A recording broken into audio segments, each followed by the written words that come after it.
Hello friends, नमस्कार friends. आज हम हल करने वाले हैं प्रश्नमाला 5 के बी को।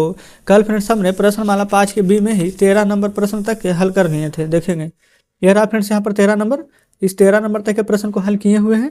अगर फ्रेंड्स आपने यहाँ पर 1 से लेकर के 13 नंबर में कोई भी प्रश्न फ्रेंड्स जो कि आपसे यहाँ पर छूट गया हो या फिर किसी भी कारण से नहीं बना हो तो आपको फ्रेंड्स घबराने की आवश्यकता नहीं है। हमने इसका प्लेलिस्ट बना दिया है, उसमें जा करके सभी वीडियोज को चैप्टर वाइज देख सकते हैं। तो चलिए फ्रेंड्स, कल तो हमने 13 नंबर प्रश्न तक के हल किए ही थे। आज हम यहाँ पर 14 नंबर से यहाँ पर प्रश्न को हल करने वाले हैं। तो देख लीजिए फ्रेंड्स, यहाँ पर 14 नंबर प्रश्न में यहाँ पर क्या कहा गया है। बोला गया है कि किसी पुस्तकालय में गणित एवं साहित्य की पुस्तकों की संख्या का अनुपात 4:5 है। यदि पुस्तकालय में इतना गणित की पुस्तकें हैं तो साहित्य की पुस्तकों की संख्या कितनी होगी। बहुत ही आसान है फ्रेंड्स। यहाँ पर कल वाले प्रश्न अगर आप समझ रहे होंगे तो यहाँ पर आप 14 नंबर तो बना ही लिए होंगे। तो सबसे पहले यहाँ पर ना क्या क्या बोला गया है जो देखेंगे। गणित एवं साहित्य, तो यहाँ लिख लेंगे गणित, इधर लिखिएगा साहित्य। ठीक है, गणित का फ्रेंड्स यहाँ पर पुस्तक कितना है 4 अनुपात में, साहित्य का पुस्तक कितना है तो 5। तो इसको क्या आप बटा में लिख सकते हैं इस प्रकार से 4/5। आप कहेंगे क्यों नहीं, बिल्कुल। तो गणित 4 है ना। यहाँ पर देखिए यदि पुस्तकालय में इतना गणित का पुस्तक कितना है 2332 गणित का पुस्तक है।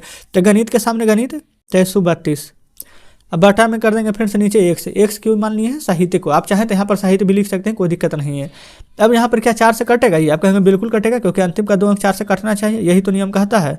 तो या तो फ्रेंड्स आप चाहें ना तभी यहाँ पर बिल्कुल काट लीजिए, या नहीं काटिएगा ना तो इसमें पता करना होगा कि कितना गुना है। तो देखिए 4 × 5 = 20, और यहाँ पर 3 × 3 = 33, 4 × 8 = 32, आइए 4 × 12, ये फ्रेंड्स बिल्कुल 538, ये फ्रेंड्स 583 गुना है। अब यही 583 से ना आपको 5 में गुना कर देना है। कैसे, क्योंकि फ्रेंड्स देखिए यहाँ पर कुछ भी नहीं है। अब तो 1 से 1 में गुना करेंगे तो x, इधर क्रॉस मल्टीप्लाई कीजिए तब 5 × 15 = 5, हाथ में 1, 8 × 5 = 40, 40 और 1 = 41 के एक हाथ में 4, 5 × 5 = 25, 4 × 29। तो एक बराबर क्या आ चुका है 2915। 2915 क्या था हमारा साहित्य का पुस्तक। अगर गणित का इतना है तो 2915 साहित्य का है, तो लिख देंगे इतना साहित्य। ठीक है, लेकिन फ्रेंड्स देखिए अगर कभी कभी आपका मन में भी सवाल उठता होगा कि हम बनाए तो सही है कि नहीं, कैसे चेक होगा। तो इतना हमारा कितना है साहित्य का पुस्तक, ये वाला फ्रेंड्स कहाँ गया गणित का पुस्तक कितना है। तो देखिए गणित का पुस्तक का साहित्य का पुस्तक को जोड़ देंगे ना तो हमें पता चलेगा कि ओवरऑल टोटल कितना पुस्तक यहाँ पर था। ठीक है, चलिए तो इस प्रकार से 14 नंबर हल होता है। अब हम आ जाएंगे यहाँ पर 15 नंबर। 15 में बोला गया है ना किसी परिवार की आमदनी और व्यय। आमदनी और व्यय कहने का मतलब यहीं पर हम बना लेते हैं 15 नंबर को। आमदनी यानी कि कितना कमाया है, तो आमदनी को हम किससे लिख सकते हैं यहाँ पर इनकम से, आई इनकम। और फ्रेंड्स यहाँ पर व्यय यानी खर्चा कितना किया, एक्सपेंडिचर एक्स। और यहाँ पर एस से फ्रेंड्स हो जाता है सेविंग यानी कि कितना बचाया है। ठीक है, सभी बता दें आपको फ्रेंड्स। देखिए हिंदी तो सही है कि पढ़ना चाहिए, लेकिन क्या आपको इंग्लिश नहीं जानना है, इंग्लिश भी जानना जरूरी है। तो देखिए यानी कि खर्च यहाँ पर कितना है, ये फ्रेंड्स आमदनी कमाता है 4 रुपया, खर्चा करता है 3, इनकम है 4, एक खर्च है 3। तो फ्रेंड्स अगर आपसे इसमें कोई पूछे दे कि बचाएगा कितना, अगर बताया आप 4 रुपया कमा लिए हैं और इसमें 3 रुपया खर्चा कर दिए, तो क्या आप 1 रुपया बचाए हैं कि नहीं। आप कहेंगे बिल्कुल यहाँ पर 1 रुपया हम बचाए हैं। अब उसके बाद में यहाँ पर देखिएगा बोला गया है ये फ्रेंड्स यदि आमदनी है यहाँ पर 7840 रुपया, तो यहाँ पर हमें ज्ञात क्या करना है, खर्चा ज्ञात करना है। तो इसको फ्रेंड्स हम 2 तरीका चाहें तो बता सकते हैं, लेकिन अगर हम देखिए अगर 2 तरीका बताएंगे ना तो इसमें हमें सेविंग का काम पड़ रहेगा। लेकिन अगर हम इसको नहीं चाहते हैं तो थोड़ा देर के लिए हटा देते हैं। ये फ्रेंड जैसे इसमें बता देते हैं ना ऐसे करके बताएंगे, क्योंकि ज़्यादा तरीका बताएंगे तो हो सकता है कि आप यहाँ पर कन्फ्यूज हो जाए। तो पहले देख लीजिए 4:3 है, तो इसको हम कैसे लिख सकते हैं 4/3 ऐसे। 4 क्या था हमारा आमदनी। ठीक है, अब बीआई नीचे वाला था, देखिएगा पहले आमदनी फिर बीआई, बीआई है 3। अब बीआई इसे हमसे पूछा गया है, आमदनी दिया गया है 7840, तो आमदनी का सामने आमदनी लिख लेते हैं 7840। तो बीआई अपने आप निकल जाएगा, बीआई को x मान लीजिए। अब 4 से काट दीजिए इसको, 4 से फ्रेंड्स बिल्कुल कटेगा, 4 × 4 = 3, अब 8 × 38 है, 4 × 8 = 32, 4 × 9 = 36, और 2 × 4 = 24 है, तो 4 × 6 = 24 है 0। 1960 बार में कटेगा, x के सामने कुछ भी नहीं है तो x, और 3 से गुना करेंगे, 3 से 0 में करेंगे तो 0, 3 × 6 = 18, 19 × 3 = 57, 1 × 58। तो टोटल फ्रेंड्स 5880 रुपये यहाँ पर निकल गया। लेकिन 5880 रुपये क्या निकला है तो नीचे वाला, और नीचे वाला को फ्रेंड्स हम क्या बोलते हैं ई यानी एक्सपेंडिचर यानी कि बीआई। तो हमारा बीआई कितना है तो 5880। तो फ्रेंड्स देखेंगे अगर हमने यहाँ पर कमाया है कितना रुपया, तो देखिए कमाए हैं अगर 7840, तो खर्चा कितना हो गया है तो यहाँ पर 5880 रुपया। तब हमसे पूछा क्या गया है तो बचत निकालिए। तो फ्रेंड्स हमने यहाँ पर बचाया है कितना रुपया, तो आप खुद ही सोचिए हमारे पास है कितना।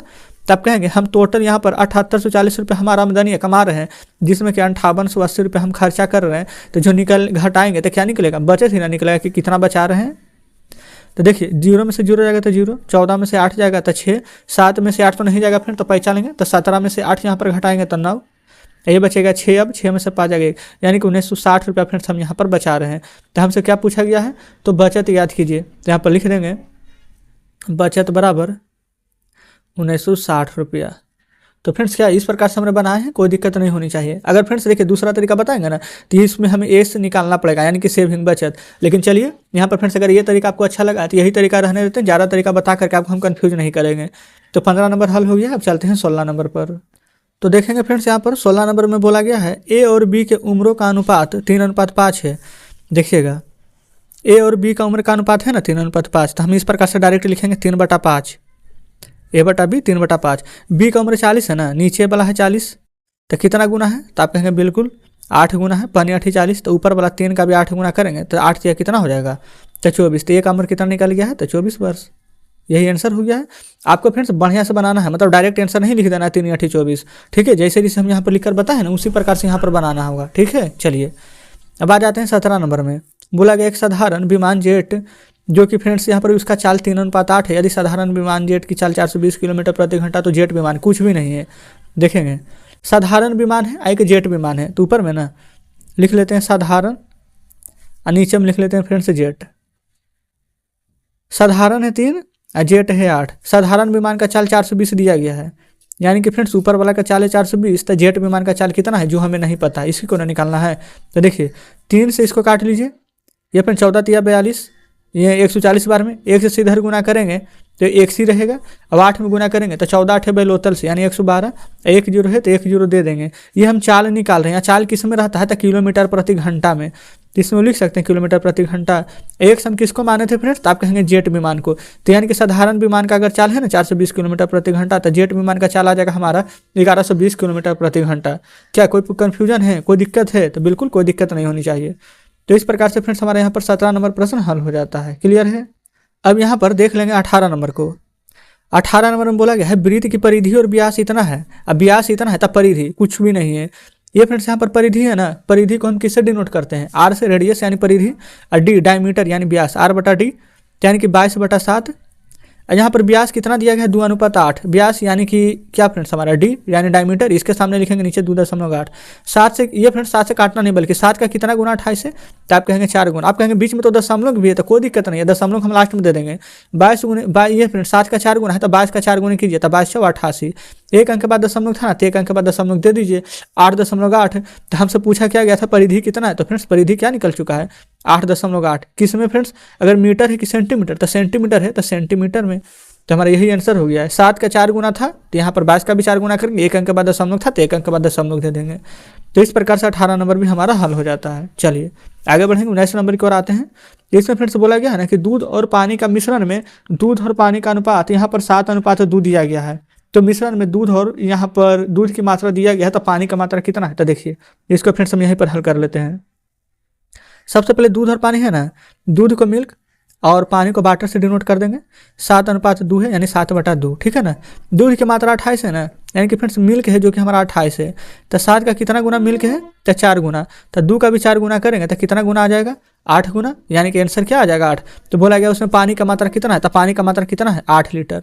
कोई दिक्कत है, तो कोई दिक्कत नहीं होनी चाहिए। तो फ्रेंड्स अगर आप चाहें तो शुद्ध भाषा में यहाँ पर लिख सकते हो उसमें पानी की मात्रा कितना है, तो आप जानते क्या लिखिएगा कि पानी की मात्रा 8 लीटर है। तो क्या फ्रेंड्स इस प्रकार से अगर हम यहाँ पर इन सभी प्रश्नों को हल कराएं तो कहीं पर कोई डाउट हुआ है, कोई भी ऐसा प्रश्न जो कि आपको समझ में नहीं आया हो, अगर कोई भी ऐसा प्रश्न बचा हो फ्रेंड तो कमेंट बॉक्स में जरूर से बताइएगा। अगर जितने भी प्रश्न हमने आपको बताए हैं 1 से लेकर के 19 तक की हम बात कर रहे हैं, कोई भी ऐसा प्रश्न फ्रेंड्स अगर आपको समझ में नहीं आया हो तो कमेंट बॉक्स में जरूर से बताइएगा। और फ्रेंड्स अगर सभी प्रश्न बढ़िया से समझ गए हो तो वीडियो को लाइक और चैनल को सब्सक्राइब भी कर दीजिएगा। कुछ कहना हो फ्रेंड्स, आज का सेशन आपको कैसा लगा है तो सभी बातों को कमेंट बॉक्स में बताइएगा।